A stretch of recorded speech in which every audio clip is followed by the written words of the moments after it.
नमस्कार, मैं राहुल कठेरिया। दिल्ली के विधानसभा के चुनाव परिणाम आ चुके हैं और भारतीय जनता पार्टी की बम्पर जीत हुई है।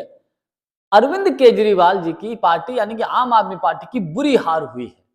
अरविंद केजरीवाल जी के लिए एक कहावत बिल्कुल सटीक बैठती है कि बोए पेड़ बबूल का तो आम कहां से होए। क्योंकि केजरीवाल साहब चूंकि दिल्ली का विधानसभा का चुनाव हार चुके हैं, तो आम आदमी पार्टी के कार्यकर्ता और नेता इसका दोष कांग्रेस पार्टी को दे रहे हैं। जबकि इन्हीं केजरीवाल साहब ने 3 राज्यों में सीधा सीधा कांग्रेस पार्टी को नुकसान पहुंचाया था, जिसका ताजा और हालिया उदाहरण है हरियाणा का विधानसभा का चुनाव।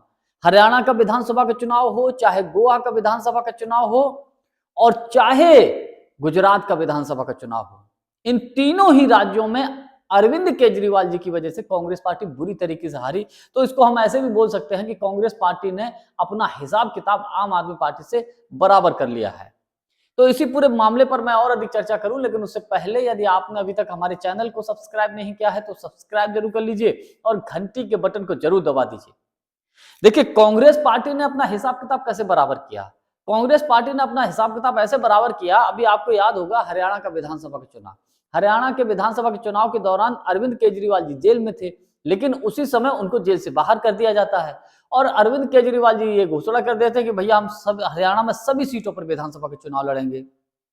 और उन्होंने कई सीटों पर मजबूत प्रत्याशी उतारे थे, जिसका नुकसान ये हुआ कि कांग्रेस पार्टी की जो सरकार, सब तमाम राजनीतिक विश्लेषक बोल रहे थे कि हरियाणा में कांग्रेस की सरकार बन जाएगी, तो कांग्रेस की सरकार नहीं बन पाई। इसकी वजह से अरविंद केजरीवाल जी की वजह से। दूसरा उदाहरण गुजरात का। जब गुजरात का विधानसभा का चुनाव हुआ था पिछला, आपको याद होगा, अरविंद केजरीवाल जी पीछे पीछे चले गए थे कि भैया हम भी गुजरात में विधानसभा का चुनाव लड़ेंगे, और वहां पर भी कांग्रेस बुरी तरीके से हार गई, भारतीय जनता पार्टी की बंपर जीत हुई। यही काम अरविंद केजरीवाल जी ने गोवा में किया था। गोवा में भी कांग्रेस पार्टी हार गई। तो अब बारी कांग्रेस पार्टी की थी। अब हालांकि राहुल गांधी जी ने तो पूरी कोशिश की।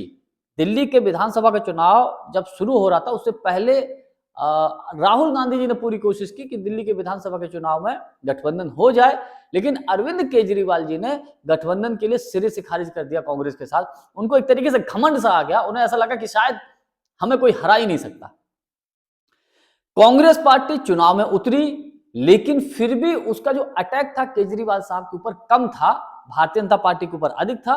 केजरीवाल जी के ऊपर कर रहे थे, लेकिन मुद्दों पर आधारित केवल ही अटैक था। लेकिन फिर अरविंद केजरीवाल जी ने एक गलती कर दी, एक पोस्टर जारी करके, और उस पोस्टर में राहुल गांधी को देश के भ्रष्ट नेताओं में शामिल कर दिया।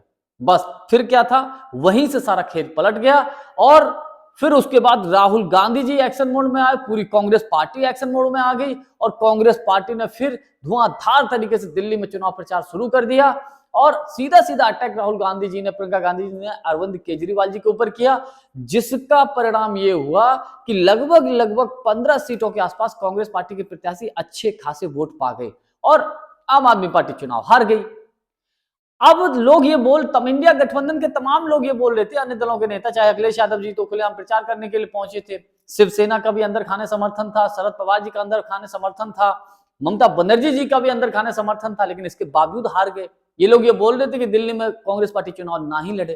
तो भैया ऐसे तो राज्य दर राज्य, सारे के सारे राज्य, ये जो राज्य दर राज्य जो इंडिया गठबंधन के लोग हैं, ये यही बोलेंगे कि कांग्रेस चुनाव ना लड़े, यानी कि कांग्रेस को 10-20 सीटें दे दो और आप वहां मजबूती से चुनाव लड़ते रहो, कांग्रेस को कमजोर करते रहो। क्या भैया कांग्रेस ने ठेका ले लिया इंडिया गठबंधन को सब कुछ चलाने का, सबको साथ लेकर चलने का, कंप्रोमाइज करने का ठेका केवल कांग्रेस का ही है।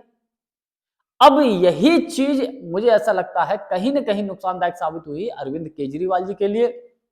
केजरीवाल जी हैं अपने पैर पर कुल्हाड़ी मारे दिल्ली के विधानसभा के चुनाव में। अगर गठबंधन कर लिए होते तो मेरा व्यक्तिगत मानना यह है कि दिल्ली में आम आदमी पार्टी और कांग्रेस की गठबंधन की सरकार होती, और कांग्रेस के पास दिल्ली के विधानसभा के चुनाव में खोने के लिए कतई कुछ नहीं है, उसका वोट प्रतिशत ही बड़ा है। और चूंकि आने वाले समय में पंजाब में आम आदमी पार्टी की सरकार है, तो अब कांग्रेस के निशाने पर पंजाब है, यानी कि कांग्रेस ने आम आदमी पार्टी से एक तरीके से अपना हिसाब किताब बराबर कर लिया है। जानकारी हमारी आपको कैसी लगी, कमेंट्स करके हमको जरूर बताइएगा। बहुत बहुत धन्यवाद। नमस्कार।